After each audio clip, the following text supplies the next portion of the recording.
제3지대 세력이 모인 개혁신당 통합 초반부터 잡음이 이어지고 있습니다. 어제 예정됐던 최고위원회의를 돌연 취소했다가 오늘 오전에 이준석 공동대표 긴급 기자회견을 예고를 했습니다. 그런데 또 기자회견 1시간 전인 오늘 오전 9시경에 또다시 취소를 통보했습니다. 박상규 의원님, 이건 왜 이렇게 되는 걸까요? 일주일 전 이 시간에 말씀드렸는데 이게 예. 무리한 유전공학 시도다. 그러니까 이게 가지하고 호박을 접붙였는데 이게 자라면 좋은데 이게 사전에 충분한 연구도 없이 갖다가 접을 붙이니까 동물로 말하면 더 심각한 사태가 온 거예요. 지금 뭐 이준석 전 대표 또 대표 말하는 게 있잖아요. 양두구육. 양두구육이라는 게 이제 안 좋은 비유기도 하지만 예. 그게 생물이라면 잘 되겠습니까? 제가 지나치게 좀 얘기하는지는 몰라도 지금 이게 전혀 이념과 비전 또 그 안에 뭐 정의당의 페미니즘 이런 것들이 지금 그야말로 잡탕밥이에요. 잡탕밥은 뭐 맛있긴 하지. 그러니까 이게 뭐냐면 굉장히 좀 힘듭니다. 이 재료들이 섞여가지고 맛을 내면 좋은데 이게 비빔밥. 이면 이 비빔밥은 각 재료의 맛이 어우러지면서 시너지를 내잖아요. 근데 지금 현재 개혁신당 안타깝게도 재료들의 맛이 따로 놀고 있어요. 게다가 이준석 대표와 저 이낙연 대표가 손을 잡았는데 둘이 서로 4-4 정도 나왔었거든요. 근데 여론조사 좀 있으면 보시면 알겠지만 합치면 이게 두 자릿수로 가야 되잖아요. 단순 예. 플러스가 나와야 되는데 뭐 4%? 그거 어딘가로 날아갔어요. 그건 뭐냐? 지금 보시면 3-3이면 6은 돼야 되는데 네. 합쳐서 2가 어디로 갔습니다. 저 2가 다른 당에는 큰 차이가 아닌데 본인들은 저기 심각한 거예요. 저게 지금 앞에 14가 돼도 지금 그 시원찮을 판에 지금 뭐냐면 개혁신당에서 2030 남성들이 실망해가지고 지금 탈당 러시가 이어진 지는 오래됐고 그러다 보니까 이제 이준석 대표는 달래야 되잖아요. 이런 탈당하는 그런 그 원래 지지자들을 그러다 보니까 이제 강한 요구를 합니다. 뭐 나를 그 전권 대표로 해달라. 그러니까 공동 대표인데 사실상은 내가 단독 등기 대표를 하고 싶다. 뭐 이런 얘기예요. 거기다가 이제 지분 얘기도 오가면서 누구는 된다 안 된다 이러다 보니까 그걸 이제 이준석 대표의 요구를 현역 의원들은 다 근데 이쪽에 있잖아요. 한 명 빼고 그러다 보니까 이 사람 이낙연 신당 쪽에서는 안 된다. 그건 곤란하다. 자꾸 이러니까 이제 이준석 이 대표의 네. 특유의 이제 소위 그 목리 있잖아요. 과거 이제 윤석열 후보와 대선 때도 나타났지만 그냥 안 나오고 잠적하고 그래서 이제 위기감을 부추기는 그런 방법인데 과연 이게 이번에도 통할지 좀 걱정도 되고 안타깝습니다. 네, 자 어제 회의 취소 실무 작업 때문이라고 했지만요. 정의당 출신 배복주 전 부대표의 합류에 대한 이견에서 비롯됐다라는 해석도 나오고 있습니다. 이준석 공동대표와 배복주 전 부대표에 대해서는요. 두 사람은 전장현 시위를 두고 서로 다른 목소리를 낸 적이 있습니다. 전장현이라는 단체는 비문명적인 관점으로 불법 시위를 이제 이준석 대표가 비문명적이다, 불법이다, 뭐 이런 식의 판단하기보다는 자신이 사회적 위치 좀 고려해서 발언을 좀 신중하게.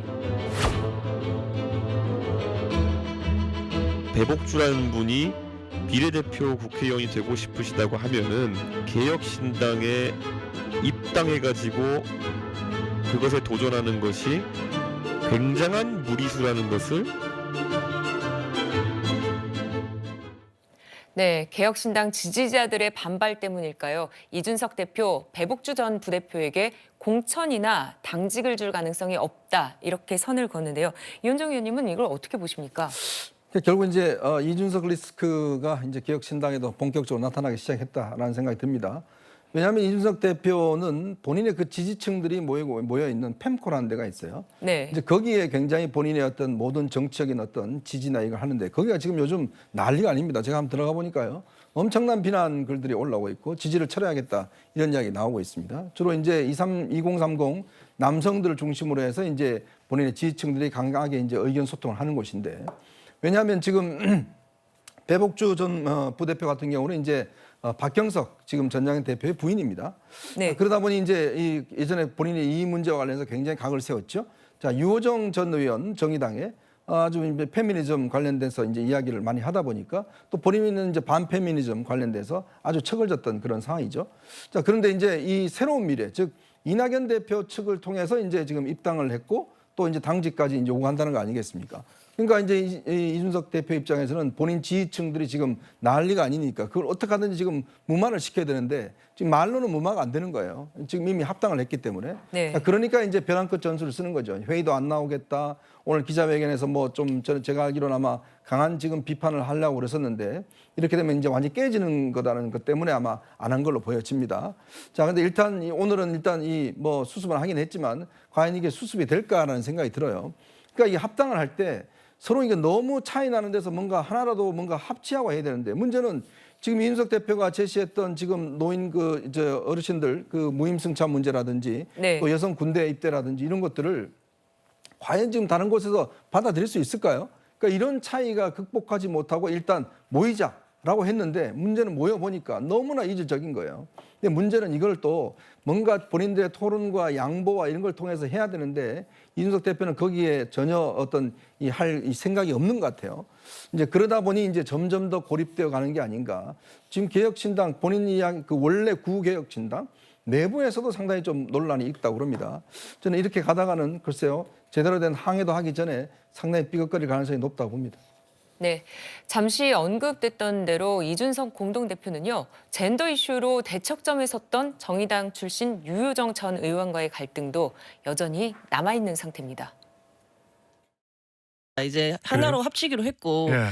이 일 같이 하기로 했기 때문에 네, 좀 잘 해나갔으면 좋겠다고 생각합니다. 첨예한 갈등일수록 오히려 절제하고 공존하려는 태도를 가져야겠다. 새로운 선택이라는 당거에 합당하는 과정 속에서 유호정 의원이 당원이 된 것이지 유호정 의원의 사상이 정책이 아주 좋아서 저희가 영입한 건 아니지 않습니까? 유호정 의원이 지금 상태대로라면은 개혁신당에서 주류적인 위치나 자리 잡기 어려울 겁니다. 네, 서로 다른 정치색을 보였던 세력들이 통합을 하면서 그 후폭풍도 계속되는 것 같습니다. 자, 최준봉 교수님, 그렇다면 이 제3지대가 모인 것은 그래도 이제 정권을 좀 국회의원이 되겠다, 좀 잡아보겠다 이러고서 모인 건데 이 지지자들을 이탈을 막을 만한 방법이 있을까요? 방법이 없죠. 방법이라면 뭐 지금 그냥 이준석 전 대표 입장에서의 방법이라면 깨고 나가는 거예요, 다시. 본인 혼자 하는 거예요. 그 방법밖에 없어요, 지금은. 그러니까 저는 왜 저런 선택을 했는지 모르겠어요. 아니 그리고 어쨌든 또 들어온 사람이잖아요. 뭐 유호정 전 의원을 얘기하는 건데 예. 들어온 사람에 대해서 또 저렇게 얘기를 해버리면 또 국민들은 어떻게 생각하겠습니까? 처음부터 하지를 말지. 왜 해서 들어오게 했고 들어왔는데 다른 당을 통해 들어왔으니까 자기하고는 직접적인 연관이 없고 중요 직책은 맡지 않을 거고 이런 얘기를 하면 내분을 불러일으키는 거잖아요. 그분과 함께 금태섭 전 의원은 또 어떤 생각이 들겠습니까? 이런 여러 가지 상황들이 있을 거를 예측을 못했냐고요. 누구도 다 예측 가능한 문제라고 저는 보거든요. 근데 그 예측을 하지 못하고 통합을 시도했던 것이 그야말로 정치적인 눈앞에 있는 이익만 보고 했기 때문에 저런 문제가 발생하는 거예요. 본인을 지지하는 사람들이나 본인이 생각했던 기본적인 어떤 정치의 새로운 변화를 시도하겠다는 의지 이런 부분들이 주가 아니었고 지금 돌아보면 결국 본인의 정치적 이해관계, 정치적 이득 이거 하나만 보고 하다 보니까 저렇게 잡탕을 만들어 놓고 그 안에서 또 분란이 일어나고 그러다 보니까 수습 못하고 이런 상황이 돼버린 거잖아요. 제가 볼 때 저렇게 계속 가면 이제 결국 결별할 수밖에 없다고 보여지고요. 지금 이준석 대표의 저런 태도는 예전에 그래도 이준석 대표에 대해서 좋은 어떤 지지를 갖고 있던 분들 입장에서 상당히 실망감을 주는 그런 행동이 아닌가 이런 생각이 듭니다.